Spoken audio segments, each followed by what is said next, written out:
Okay, well, I think we are going to get started. My name is Karen O'Brien. I'm the Executive Director of the Michigan Recycling Coalition, and welcome to our very different annual conference this year.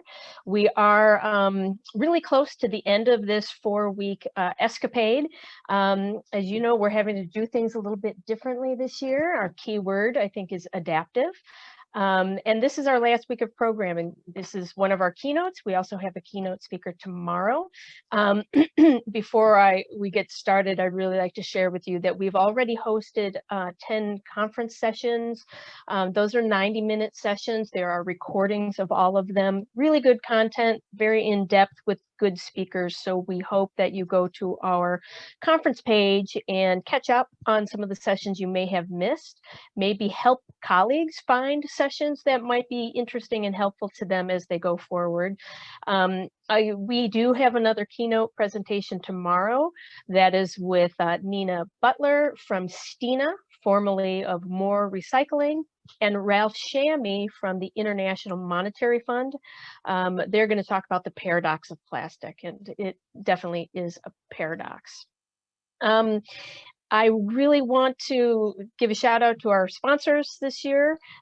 These sponsors have been with us over the past several years, very loyal following of sponsors who support our work. And we couldn't be more appreciative. We've been able to accomplish a lot, and it is because of the support of these sponsors. So we hope that you'll thank them with your business. A little housekeeping for you. Please keep yourself on mute. Submit questions through chat as we go forward. The webinar is being recorded. If you have any technical issues or any specific questions, you can have a direct chat with Help Desk Terry. You can look for her. She will find a way to help you. And Kelly will be highlighting the speaker, so that you're likely to see just me and the presentation, but you ultimately get to control your own view. Up in the right-hand part of your Zoom screen, you'll see an icon that looks something like this, so you can change that view. You can also use this slide toggle between the people and the presentation to enlarge or make that small, depending on what you would like to see. Without further ado, I will introduce Deborah Dull. Our session today is really circularity isn't charity, it is operational strategy. This is really all about the supply chain and how we consider kind of circularity in the supply chain. Deborah Dull is the founder of the Circular Supply Chain Network and a principal of manufacturing product management for GE Digital, where she is responsible for supply chain circular economy and customer success. So without further ado, Deborah Dull. Thank you very much, Karen, and thank you everybody for coming to share this time with me today. I am really excited to share some of the thoughts I've got around circularity, what it means for supply chain, what it means for our operations, and how I suspect the world will shift in the coming years. We're going to spend about an hour together today, and it's going to be a little bit of a different session. I'm going to ask you to take your phones out, not like they're far away from you probably, and we are going to have some participative questions. So how this is going to work is we're going to get our phones out, or you can open a browser, although it's better experience on mobile. And you are going to open a new browser and go to menti.com. Menti.com is a survey tool, and it's a fun way to interact together. And once you go to menti.com, you can enter the code you see in the top of the screen, 28043306. And if you do that properly, you will have the chance to have a little toggle across your screen across these 4 terms. Somebody has figured it out. How much have you heard about the linear economy, planned obsolescence, the circular economy, and what's called the butterfly diagram? Either nope, I've never heard of it before, or I could teach this right now if you gave me the chance to. So let me know where you are. And of course, this helps me to spend more or less time on a certain topic, depending on where you all are. Oops, sorry about that. And we've got decent understanding of the linear economy, which is great. Good understanding of the circular economy, which is fantastic. Some mixed bag on planned obsolescence and a low score on the butterfly diagram. I'm going to give this another 10 seconds or so you can join. Again, if you're just joining us, we're going to menti.com, best experience on your phone, and enter the code you see at the top of the screen. We're going to use this throughout the presentation, so leave this out and close by so you're able to participate in feedback. Pretty nice spread. So this is interesting. You will know all of these items when you leave here today. Let's go to the next question here. This is a bit of a pop quiz. How much material in tons enters the global economy each year? Is it 50 billion, 70 billion, or 100 billion? Try not to Google it. Just give it a wild guess and see. And again, we'll give this about 10 more seconds if you're just joining us, menti.com. This is a participative discussion today. Give this 2-3 more seconds and I will do a reveal. 100 billion tons is the right answer. So if that's what you picked, congratulations. The world is 8.5% circular today. That leaves over 90 billion tons of materials every single year up for grabs, and we'll talk about that. Last question before we get started. Does your organization have a target around sustainability, ESG, circularity, carbon, decarbonization, some sort of a goal around the planet of some kind? And either you do, you don't, you're actually maybe not sure if your company does. So far, more do than don't. Give this a couple of moments and you can reflect and wonder, gosh, does my organization have a target of some kind around sustainability, decarbonization, perhaps even circularity? More and more now do, which is really interesting and fun to see how that's progressing. Okay, perfect. So again, keep your phones out. I will come back and ask you a couple of questions as we spend time together today. So we're going to explore these two concepts, waste and value. I spend a lot of time thinking about these. I spend even more time thinking about how circularity and the supply chain fit together, and we'll get into that. But for now, imagine in supply chain, of course, we have value and waste, and we spend all of our time looking for ways to increase value and decrease waste. I first learned about process improvement and the elements of lean during university when I studied supply chain, but I think it was actually elements of my childhood that helped me learn that there can be value in waste.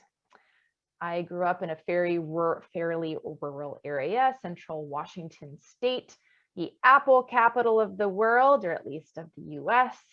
And both my parents grew up on farms. And we had a couple of small areas in our property where we could grow food and we composted. So from an early age, I learned which food scraps could be composted, which couldn't, and that compost went on to garden, the garden grew the food, we ate the food, and so forth. So this became my first lesson in circularity. My father was a woodworker and he built houses and furniture and boats out of wood. When I was small, I sometimes got the little scraps of wood to play with, but more often than not, he found ways to reuse those scraps as he built something new. So again, another lesson in circularity.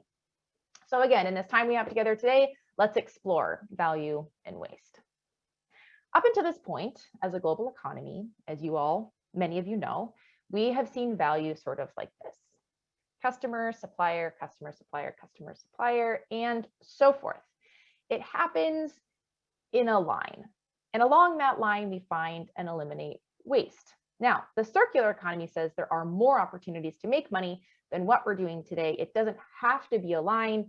It can be circular, or in my artistic rendering here, loopy. The circular economy says there's more value to be had, where today we have waste, tomorrow we have value. Many of you already are familiar with this, of course. So what does a circular economy mean for businesses? We'll cover three topics, three areas today. One, of course, background on the circular economy in case you're not familiar. Maybe you will learn something new even if you are familiar. Two, what does this mean for supply chains? What's a circular supply chain? And third, getting started. We believe there are 7 phases to help transition you from linear to circular operations. So before we get going in all of these, let's think about where did the concept of circularity come from? And certainly the elements and the basics of the circular economy started well before this time, but let's take a quick adventure. Imagine this is 15 years ago on Christmas Eve, just off the coast of Australia. There is a solo sailor working her way around the world. And here on this Christmas Eve, she is doing inventory of the supplies on her boat. Inventory is my most favorite topic in the world. So of course, this story caught my interest. And she had this aha moment that just as she would run out of supplies, ideally just after she gets home, she realized actually the planet is going to run out of supplies as well. And as the supplies on her boat is fueling her trip, the supplies in the planet, of course, fuel our global economy. So she returned home and she started learning about different concepts. She discovered the Cradle to Cradle Institute. She discovered, yes, we are in fact running out of materials. And she learned about another Christmas Eve about 100 years before that. So let's time travel now back to 1924. This is Geneva. Somewhere in one of those side streets you see, there was a secret business meeting among a few business owners who all made the same item. And they all had the same problem. Their item that they made was selling, but not quite quickly enough to keep them in business. So they really all had the same problem of how are we going to stay in business with this item that we are making together. Have a mental guess in your mind. Here we are in Switzerland. What do you think the item was? It was actually the light bulb. So at this point in time, light bulbs lasted 2,500 hours. Lighting was becoming popular, but not popular enough. And so a decision was made among these business owners to cap the life from 2,500 hours to 1,500 hours. And this is really important because this is the first known meeting of planned obsolescence that we know about. And planned obsolescence, of course, is the idea that we build trash into the economy, essentially. At what point will it stop adding value and it becomes waste? Historically speaking, this is a very interesting time in history. It comes just 2 years after Henry Ford coined the term mass production. And of course, this is the beginning of the second industrial revolution. And since then, we've gotten really, really good at making items. And as many of you know, of course, it's called the linear economy. We take something out of the planet, we make it rather efficiently, and then it's no longer adding value to us and we consider it waste. And from all of this mass production, something pretty outstanding has happened. I call it mass ownership. It's pretty cool. This type of economy has really allowed the middle class to grow. I believe some of this planned obsolescence, particularly in the 70s in the US, has helped to spur women's liberation, get women out of the kitchen. So it's not all bad. You know, there's some really positives that have come out of the last year. But we're at a bit of a tipping point. The items that we have in our lives aren't all used. So while we can all start to become, you know, this idea of mass ownership, we can all own more items, the items aren't being used. And the circular economy says if something's not being used, it's not adding economic value. And so can we shift away from ownership to use models? And with cars, of course, we talk about Uber. So instead of selling a car to one person and have it sit the majority of its time parked, now we have the same car and many, 20, 30, 40, 50 people use it in a day. And every time they use it, there's a dollar exchange. That dollar exchange goes into the economy. And of course, the whole premise of the circular economy says that's how we grow our economy. So let's take an example from my day job. By day, I build industrial software at GE. And our friends over in GE Aviation a few years ago realized that airlines actually don't want to buy and maintain engines. It's not their core competency. What they really want to do is to be in the air. They want a concept called time on wing. So they only pay us when that engine is functioning in the air. And this is really important and part of a key concept of the circular economy because assets and machines are smart now. We can combine 600 sensors we put on each engine together with data science and a ton of math. And we know more now than we ever have before. We know what happens with humidity and altitude and pressure and smog and the impact that all of that has on the life of this engines. And because we produce 80% of the world's airplane engines. We've got lots of other engines to compare this one to, and we can get really, really smart about what it takes to have this engine last forever.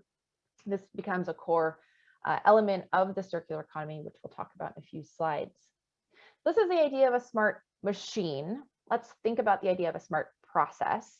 And let's head now to the 1970s in Denmark. Now, the problem facing a few factories here was, how do we find a continuous supply of fresh, affordable water? In this picture, you can see a lot of water, but it's actually salt water. So a few of the factories had an idea. What if they co-located and started to share water? That idea has persisted and expanded beyond water, and it looks like this. It's called the Kallenberg symbiosis. It still functions today. And as you can see, they exchange heat, they exchange water, and they exchange materials, byproducts that come off of one line that can be used in another line. Collectively, these companies save $100 million a year. Now, that might not seem like a lot for some of these companies, but it's still $100 million. So for one co-located site, we start to see some real savings from resource exchanges. And if there's one thing we know from this last year, it's resource security is really important for our operations to continue to run. I think our supply chains are more fragile than we were willing to admit, but this last year has taught us quite a bit. So if we take this concept that's on the screen and we stretch it to be regional, now we start to see the basis of a circular economy. So two types of resources that circulate in a circular economy. On the green side, we have renewables. This is like composting when I was a kid. So this is anything that could add value back into the biosphere: water, air, food scraps, etc. On the blue side, these are items that would not go back into the biosphere. We call them technical. These are plastics or metals. And you can have big loops and small loops, continual loops, and they look like this. This is called the butterfly diagram. You may have actually seen this and not known that it was called the butterfly diagram. And you can see these different sizes of loops. So again, on the green side, I can't do left and right because I never can figure it out. And it's still somehow challenging for me to say green and blue. On the green side here, we have the items that go back into the biosphere. And again, the idea is we have these small loops, and you want to keep the loop as small as possible for as long as possible as we go through. So the green side is regenerative, the blue side is technical. Let's look at the technical side because it's a little bit easier to get our head around. So the idea is the user, and ideally the user uses that item as much as possible, 24 hours a day. If they can't, the next best idea is to share. So we start to see sharing economies. Consumer-wise, we're starting to see the idea of tool libraries. So for example, the life of an electric screwdriver, it's usually used for 15 minutes total in its lifespan. So instead of having it sit in the hall closet, we could instead have it be at a tool library, checked out, and used many, many, many 15 minutes by many, many people around the city. And of course, the whole point here is, do we spend all of that metal and plastic into an electronics, into one electric screwdriver that's sold to 1,000 people, or do we build one, only put that burden on the planet, and we charge 1,000 people some amount of money for that screwdriver, and it actually adds more value into the economy, and it takes less waste. So this is the premise of the sharing economy. Then you see we'll reuse, we'll redistribute, we'll refurbish, we'll remanufacture, and yes, there is recycling, but as all of you well know, recycling is super resource intensive. And so I suspect the land of recycling and the industry of recycling will expand to take on additional value adds to the economy, where today we sort of sprint towards the point of sale and everything else that happens is an afterthought. The circular economy says actually the point of sale is the beginning of our story, and everything that happens after sale is now the hero of our story of our economy. So all of you will become tomorrow's superheroes, I predict, as we go through the circular economy. So 3 principles. It's important to do these in order. The circular economy says that organizations that anchor in these principles will, of course, reduce waste and become more profitable. So the first principle is to design waste out. First, we've got to see if we can get rid of whatever process it is that's taking resources or creating emissions. Do we really need it to begin with? Then we circulate those materials forever. And if we do all this properly, we can regenerate natural systems, which, as I'll show you at the very end, is really important because we need natural systems to continue to produce resources for us to use to fuel the economy. So that last one really becomes the key to how we can continue to move forward as an economy. Last concept here that's really important and I think really exciting. It's this idea of decoupling. Right now, as we grow, we have our costs and our needs that grow alongside with us in a variable cost type of a way. And the circular economy gives us in operations a way to separate that out. How this works is we look at how the linear economy has been running. This is a graph from the World Economic Forum. What it essentially says is for about 100 years, the cost of commodities have come down. There's a few blips for world wars there, but in general, we come down because technology is getting better and we are improving our ability to use concepts like lean management. However, in the last 20 years, as you can see, the pull of demand on the resources in the planet has taken such an uptick that we've essentially undone all of our hard work of the 1900s, and our prices are back to pre-1900 type of pricing holding for inflation. Now, what the circular economy says is, can we replace virgin inputs, first time use primary inputs with secondary inputs and help us to decouple this growth? So if we didn't need to have the same level of never used before material, virgin material, enter our value streams, then we could actually decouple, which also reduces our cost. So this idea of decoupling is really important. It's the basis of the ability to grow our businesses, grow our economies with less virgin material. So get your phones out. I'm going to ask you just one question here. And if you're just joining us, this is a participative discussion. Please go to menti.com and enter the code that you see above. Now, my question for you is, which type of material has disrupted you in this last year? You will have an option to pick regenerative. That's that green side, water, heat, discussions about renewable energy, for example. Has the availability of power disrupted your operations, maybe during some snowstorms? The other side, technical, this is availability of metals or plastics or other finished good type of materials that go into your operations. Or were you lucky enough to be disrupted by both? So think back in this past year and think, gosh, my operations really have been impacted some way or another. And we start thinking about these two sides of the butterfly diagram. In reality, every operation uses both types of resources, but we often look at them in these two different ways. So a lot of folks had both. Many folks had a technical resource disruption. Thank you for your answer. We'll come back to this in a couple more slides. So we've looked at what is the circular economy. Many of you are familiar with this topic coming in, so hopefully you learned something new in there. The next item we're going to cover is what is a circular supply chain. I'm going to introduce you to a definition that we use, walk you through that very quickly, and then look at 5 characteristics of a circular supply chain so we can get our heads around it. So circular supply chains are interconnected systems. Now we know that supply chains, some people call them value networks, and we know that it is already a network. However, in reality, many of our supply chains are still disconnected from each other and from themselves. There's a lot of work to fully digitize supply chains, and then we're not fully interconnected. So when we think about this idea of interconnected systems, it really starts to pull on the concept of ecosystems as we start to learn how nature's been running, and what parts of nature can we pull in? Like the idea of industrial symbiosis, those closed, the co-located factories, that's definitely taking a page from nature. So they're interconnected systems.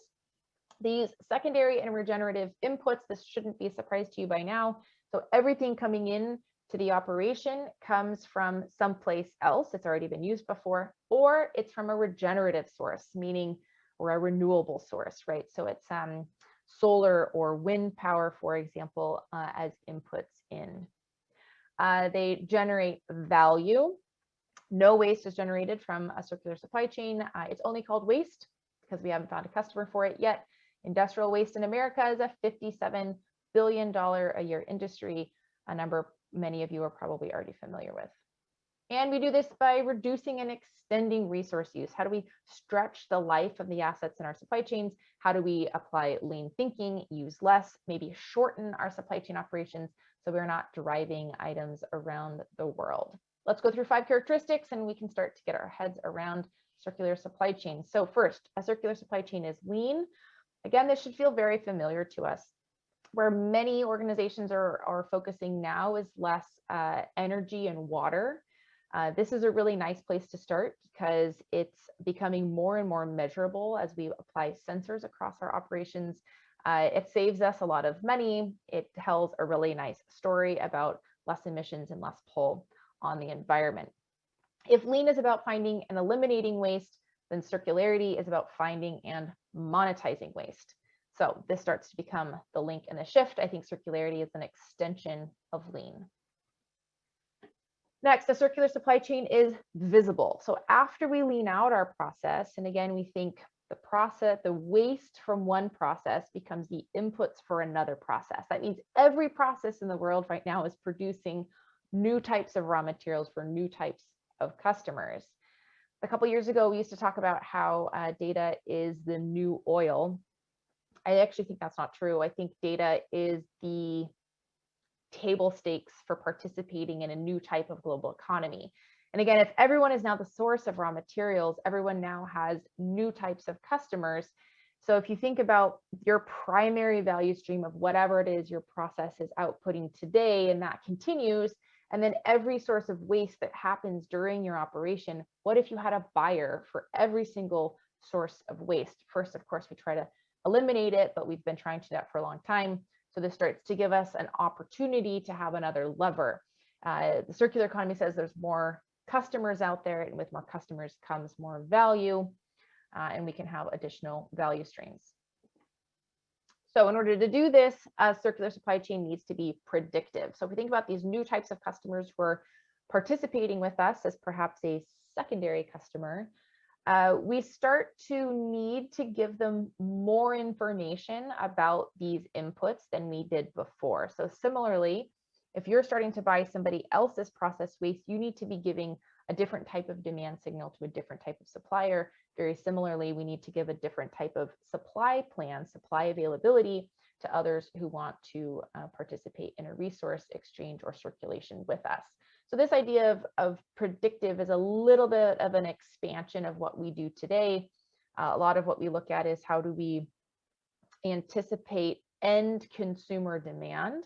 And I think we'll have more focus in this process pieces upstream to start to better predict waste production. And nobody likes to talk about their waste right now, so this is a tough place for us to start getting a baseline to start predicting. But we'll share it eventually because there's money to be made. The fourth one here is a circular supply chain is regional. And again, if our first principle of a circular economy is to use less, and global logistics makes up 15% of worldwide emissions, we probably need to start thinking about challenging ourselves on how far we're shipping different items around the world. We all remember a few weeks ago, the Suez Canal, very much showing us that we are shipping a tremendous amount still all over the world, and it's getting pretty wide. Anything you're wearing right now has covered thousands and thousands of miles before it ever got to you. Your iPhone went around the moon and back before you ever turned it on. And so we have these very, very long supply chains. But the whole concept of the circular economy, of course, is that we can harvest, transform, and use materials regionally. This is a picture of Cape Town, South Africa, and they are really leaning into this idea of industrial symbiosis, that co-location of factories to share resources. The last one here is a circular supply chain is flexible. So if we think about the range of materials that may start to be used in our supply chains, we need to start to be ready in our operations. So what this might look like is there's a company called Zymergen. I'll talk about them a little bit more later. They just went public actually, and their research shows that more than half of the materials used in our global economy, more than half of that 100 billion tons a year, could actually come from biology. instead of coming from inside the planet, which is kind of a cool concept. Last time I took biology, I was 15, so I don't know a lot of the details on this, but the idea that we could start producing materials in a different way is very interesting. What this also starts to introduce is the idea of characteristics of the materials that we need, rather than the absolute specifications that we use today. So this starts to create a tolerance range where we might describe the viscosity of a material instead of exactly what it is we need. This allows unlikely substitutions, maybe that we haven't used before, which allows us to make good choices and have different types of materials through our operations. All right, so here are the 5 characteristics of circular supply chains. They are lean, visible, predictive, regional, and flexible. Take your phones out. I'm going to ask you 2 questions here. The first one is, which one is most interesting to you? It doesn't have to be necessarily in your day-to-day, but just from an interest level, which one sparked the, oh, that's kind of interesting type of interest? And if you're just joining us, you can open menti.com on your phone. Just go to menti.com, enter the code you see at the top of the screen, and you should find this question in front of you. Nice spread so far, a little bit of a tie happening. Flexibility is pulling ahead. Nope, here's regional and predictive also catching people's interest, which is quite cool. Thank you for answering that in a very, oh, we've got a couple more coming in. A very similar question on the next one, but it's going to be one of the slidey bars. Now I'm going to ask you about your team. How much could each of these benefit your team? So either, look, it's not even possible for us to contemplate tackling this idea right now, or it could be pretty transformational. If I had a magic wand, if it would work, this would be a pretty big deal for us. So again, you're going to have the option to slide your thumb across or your finger across the screen and pull across. How much could each one benefit your team? Regional benefits being huge for the first person who answered, and a nice spread of how much each of these could help. It's kind of fun to see the little hills growing behind our averages here. This is always an interesting one because I think any type of supply chain, of course, we build doesn't work perfectly for all models. But our challenge as we set up operations and sort of the backbone of society is we need to be able to sort out how to make a system that can work for the most types of operations, most types of businesses as possible. So circular supply chains, as we can see, not quite the same benefits across, although somewhat consistent, but hopefully there's some benefits in there for each of our operations. Really excited to see regional come across.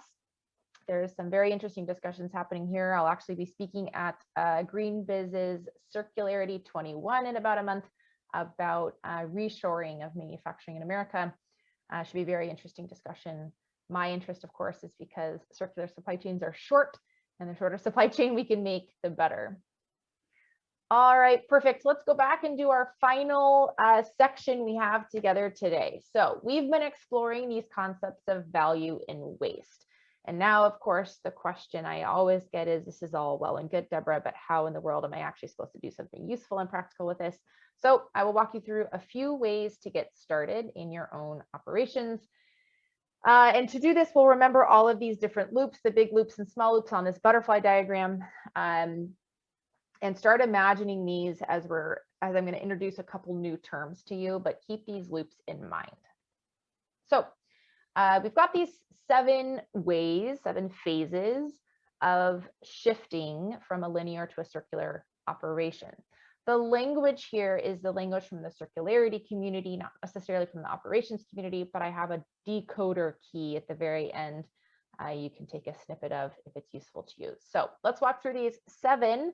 The first one is called identify. This one, of course, this is an easy place to start, or a predictable place to start, of where exactly is this waste I can turn into value and add more value into my operation and make more money. This is Bill McDonough. He founded the Cradle to Cradle Institute. And I like this idea of fugitive value. It's escaped from a value chain. everything adds value, has value in a circular economy. The idea is, any material we have that exists, somebody will find it useful. The magic here is, how do we get it back into a home? How do we recapture it into a value stream or a value chain to some extent? So we need to start looking at our operations in ways that maybe traditionally we haven't. So for example, imagine if you've participated in a value stream mapping activity or some sort of a process walk, and we might go somewhere that looks like a receiving dock, and we might see something that looks like this. Now, a couple of ways that we can look at this that's not perhaps as common. Now, of course, we can go to the back corner and we always find a pile of dead inventory, and we know that there's something that needs to happen with that. But there is something common across all of these, which is supplier packaging. And because we don't directly pay for it, we indirectly pay for it, we often don't capture these types of supplier packaging examples, or the pallets that we see. These don't count sometimes as we look at the materials going through our own value chains. And so we need to take a different look at our standard processes, the ones we've been running for years. And in those looks, we might find a few areas where we could actually start to add additional value or make money. If you have some level of digitization in your operation, in your process, in your supply chain, this is a great time to leverage it. Because our supply chains are so big and so complex, often technology can be a great helper as we're trying to find where exactly are these value leaks. The goal here is for us to identify everything coming into a process and everything going out of a process. So pick one. It might be a single facility, it might be a single line on that facility, but look at everything that's coming in and try to understand where it's coming from, if possible. Then look at where it's going out. How much of that is your finished good, your value stream as it is today, and how many are waste streams? And then we can try to measure. The whole point of this step is only just to become aware and to measure this idea of an in-out ratio. In the chemical industry, they use something called mass balance. It's almost like this idea of balancing out what came in and what goes out. The only goal here, again, is to just become aware and measure. This target of 100% just means, is it a 1-to-1 ratio? Do you know where everything that goes in goes out to? After we do that, we can actually start to take some actions. It's harder than it seems like it should be, but not impossible. Then we go on to the step called intensify. The goal here is around utilization. So intensifying the use of any given item through our operations. We can do this in 3 ways. The first way is to redesign our business model, maybe something like product as a service, which we've covered. The second might be to redesign a product or the assets we use in our operation. They might become modular. So instead of having an operation pause because some piece of equipment has gone down, we can swap out that area, just that one module that's causing issues, and the operation can continue. Or the third way is we can actually redesign our processes. And of course, this is the space that we own. And the idea here, of course, is we want to design waste out of the system. In the future, we may see more about decentralization. Right now, we've got big centralized processing facilities, which has made a lot of sense for a long time.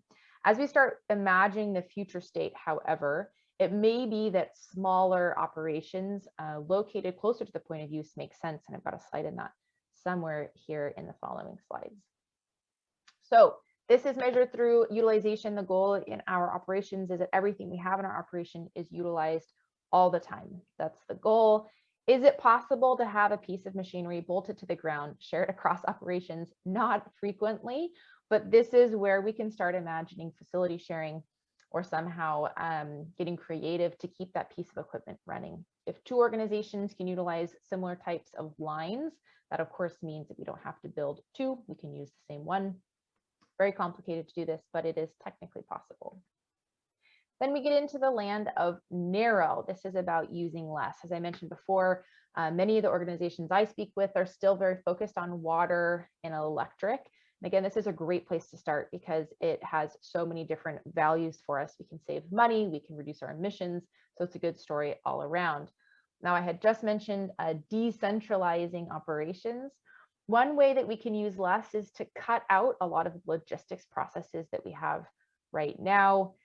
One way that Unilever is doing this is a new concept they're calling nano manufacturing. This is launched. You can go and find it on the internet. They have put an entire food production line in this 40-foot container, and they can go and plop it in a local market wherever the need is. So they can go put it close to point of use, produce what's needed, and then actually move it to a new market, produce what's needed there. Not to be outdone, Microsoft has put an entire server in a server farm data center in a 40-foot container. They're also looking at completely offline. So they just plop this down, it produces its own energy, and it can run anywhere, which is kind of a cool concept as well. So the idea here, of course, is we want to reduce waste. We want to have 100% waste reduction. A couple ways we can do this. We can, of course, eliminate large areas of the process. Like we've talked about, we can reduce what's used during that process. Or we can also sell the waste, which then means it's no longer a waste, it's actually a value producer. And it's a good way to say we don't produce waste because we're selling it to someone else. Then we get into predict. Now we've talked about predict. We're in the middle of Industry 4.0, of course, and the sophistication of technology is quite high. The cost of sensors are quite low. Some of our processes lend themselves better to digitization and becoming smart processes, but most processes have places we can start to leverage technology in a smart way in order to apply all the principles we've just talked through. Now, this one is about predict, which again gets towards if I'm going to have new types of customers who are going to buy new items from me, previously called waste, I need to be able to tell them something about my ability to produce those for them. And if we want to be able to find and circulate materials or facilitate something like a take-back program, we need to know a lot about those materials and those products. So today, we have some visibility. We've talked about the potential to have flexible operations. One interesting company to go check out is called the Excess Materials Exchange. And they have this idea of a kind of a dating service for materials to pair them. They are exploring the concept of the periodic table of uses instead of the periodic table of elements. And that gets back to the conversation we just had around how flexible can we be in our operations. Quite a cool concept. The way we measure this is I'm saying forecast accuracy, but you see I've got little quotes there. It's not forecasting like we've previously done. This is forecasting waste and forecasting resource availability in our operations, which, as we've talked about, people don't really like to do today. So it's a little bit of a different flavor. Then we get into slow. This is about extending the life of any given asset in our process, ideally so that it lasts forever. We have talked about the airplane example from my day job, but we could also talk about the internet and the servers behind the internet. The internet is, of course, a real physical place. And if you have been working at home part of this last year, the internet is the reason you're able to do that. Now, the choices we make, whether we have heavy or light analytics, whether we have heavy or light storage or file sharing, whether we email huge attachments to each other or leave them on an optimized file share and only email a link. All of this has repercussions. If we end up with 5, 10, 20, 40 versions of the same document, guess what? That's more server space. And so the choices we make in our digital operations actually make a huge impact on how much materials needed from the planet to build these servers, to maintain these servers, all the coolants, everything that goes into running these centers. But of course, it may be something more simple like the vehicles that we have running through operations, or it might be that one really important piece of equipment that without it, our operation stops. So of course, the land of MRO isn't new to us. We've been repairing our assets for a really long time. I predict something kind of cool is going to happen. I'm going to call it in-network and out-of-network spare parts. So we have these whole supply chains behind these spare parts right now. Sometimes it can be really hard to get a hold of spares. Some of the spare parts in my world in heavy industry take 1.5 years to build. just the spare part. And so when we think about spares, this becomes, again, a much higher focus for us in the coming years. We measure this through version improvement. What that means is if the item lasted 5 years in its last life, its next life, it should last 100% longer. It should last 10 years. The next version should last 20 years and so forth, with the premise that everything should be able to last forever if maintained correctly. Then we get to close. Now, this is probably the concept we talk about the most with the circular economy, is how do we have everything coming from a secondary or renewable source?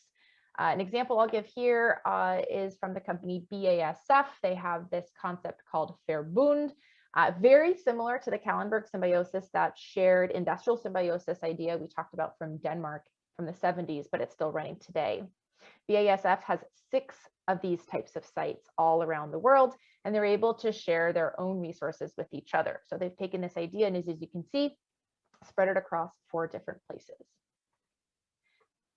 This is the example of Zymergen. So I talked about them earlier in the discussion. They just went public, and they have this idea of bio-based functionality and bio-based designs. Quite cool, worth looking at. And again, the estimation is that 60% of the materials entering our economy could be made with biology, which is just a tremendous shift in the way that we look at and the relationship we have with materials, which is really the key point of the circular economy. So then we get to closing the loop. This means to measuring closing the loop around everything comes in as secondary sourced. The last one we have is capture. So this is the idea that, look, we have some waste out in the world that just isn't valuable to us in its current form. So I predict we'll have something called secondary materials as a service. One newer company innovating in this space is called Transact Energy, US based. They can take mixed waste and produce without emissions like virgin commodities out the other side that can be sold on the global commodities market. So the technology for materials is coming along, but we also have done scrap metal recovery for a long, long time, and this will continue to be at the heart of the idea of circular operations. So we measure this one through capacity. Now, where all the other ones were 0 coming up to 100, this one is something way more than 100. We want to bring down to just 100. Right now, we go and mine the planet and push all that into the economy and then go find uses for it. What the circular economy says is actually we don't want to pull in more materials than what's needed. So we only want to bring in those items to get us at capacity. So here's our decoder key. Like I mentioned, we've got the first column on the more circularity language, the second column on language we're probably more familiar with around waste, utilization, Kaizen, and so forth, the measurements I had just mentioned, and the goal for each. As we start looking at these ideas like capture, we can look at post-consumer materials or post-industrial use. And those, again, those concepts are not new for us. We see those as we look around us. I've got 2 final questions for you and a small section after. So if you're just joining us, pull out your phones. And we are going to go through these 7 concepts we just went to. You can, again, pull along. So the question is, how far along is your part of the supply chain or your operation in your ability to do these items? So if you're just joining us, please go to menti.com, enter the code at the top of the screen, and you should be presented with this option. Now, again, identify is, do we even know where items are coming from and to in our processes? Intensify is, can we use the items in our processes fully? Narrow is, how do we use less? Predict is, do I know when and how I'll be producing waste? Slow is about extending the life of an item as long as possible. So you have a maintenance plan in place, for example. Close means I am ready to take in only secondary or renewable sources. And capture is about that industry out there pulling in and regenerating into new areas. And if you're in recycling, you're part of the capture industry. So that should feel pretty high to you since you're in that space. We'll give a couple minutes for this. I know this is a multi-part question, just one question for you after this, a few more food for thought pieces, and you'll be on your way to the next part of this conference. And again, how this works is you can slide across the screen and say, how ready are we to come and tackle this? Most organizations I interview or I talk to aren't very far in capture, but again, you are such a unique group that your ability to capture is quite cool. Okay, one final question for everybody. Now, think about one word, just one single word that you learned, that struck you, that was a new idea for you, some single word. I think you have 3 chances. So you can come up with 3 one-word options, depending on some concept or some new idea that stuck with you today, whether it was around something in the circular economy and that concept, whether it was something around the definition of a circular supply chain, the different characteristics, or whether it was something in this last section around getting started, the different steps that we can take, the shifts that we can make. Fugitive value, thank you for that one. I really like that one too. Regenerative is really important, and a good preview into our last few slides here.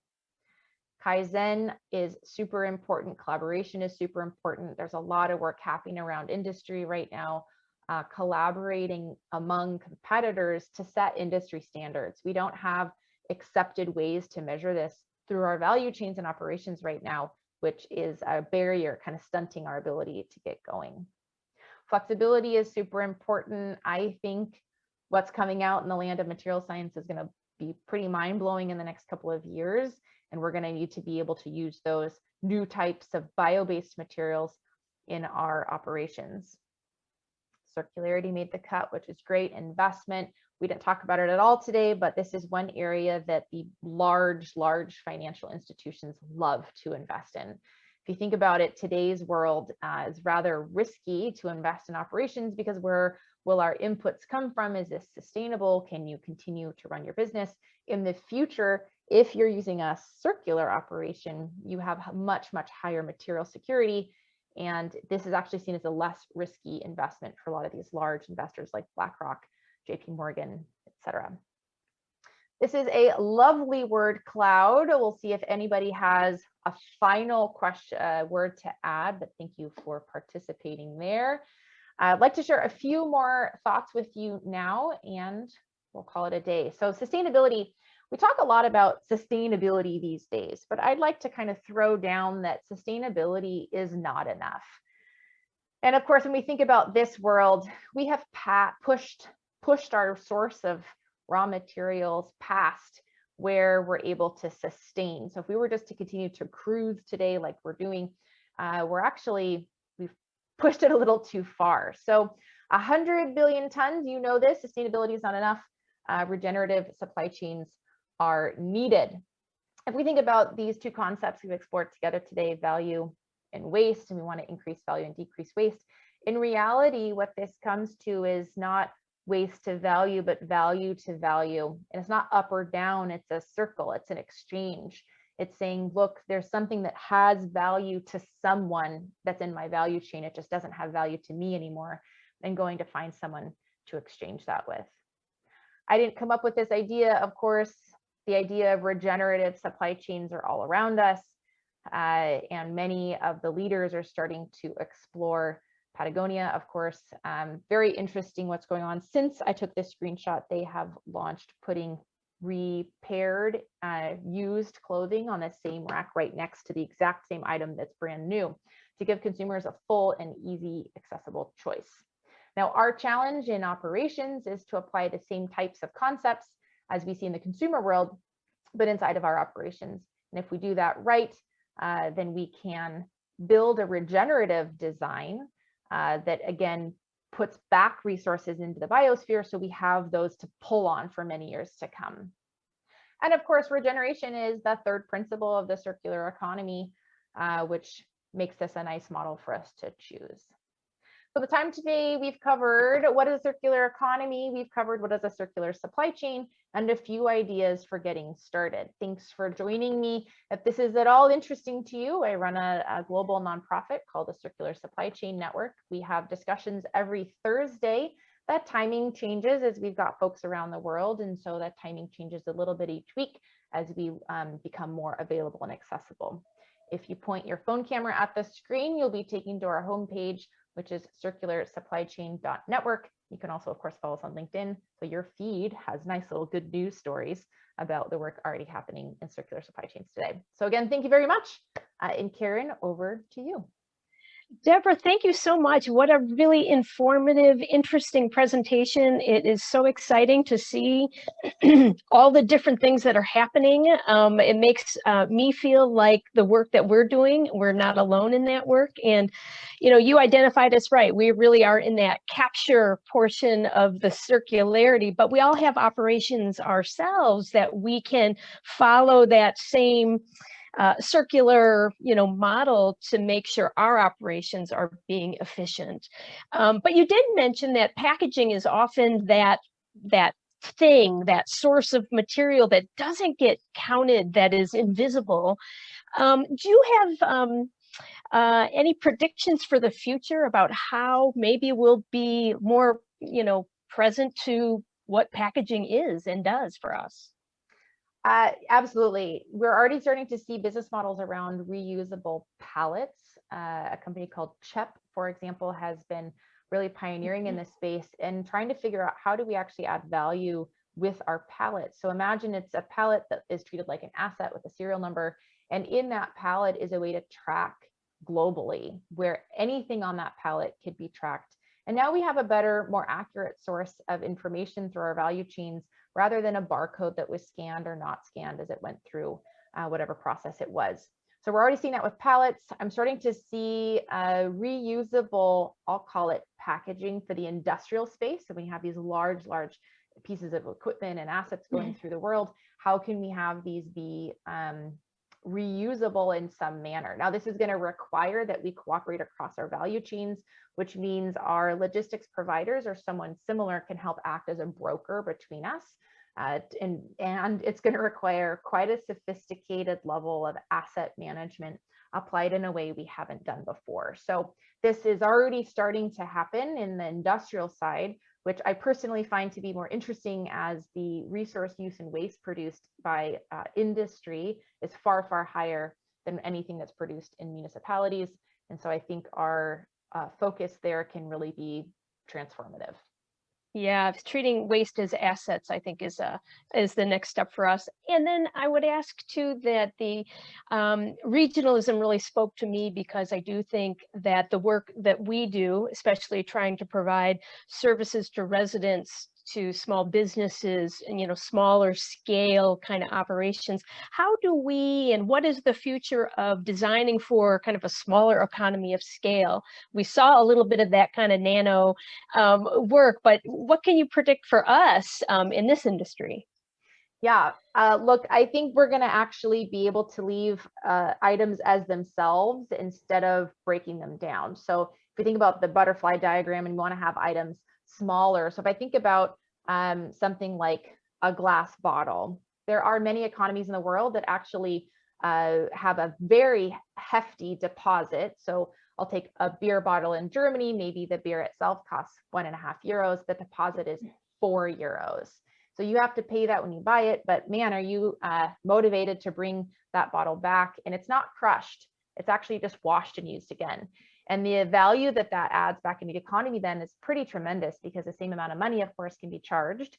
And so the company makes a whole lot more money on that bottle of beer than they did if they had to actually produce the bottle itself. So Anheuser-Busch is actually starting to pilot this in the Bay Area now, which I'm really excited about. It's been something I've wished could be in more American markets, because there's a lot of money to be made for us. So I predict that you all will help to take these smaller circles, leave items as themselves for as long as possible, and help us manage that process in the best way so that we don't have to crush and start over again.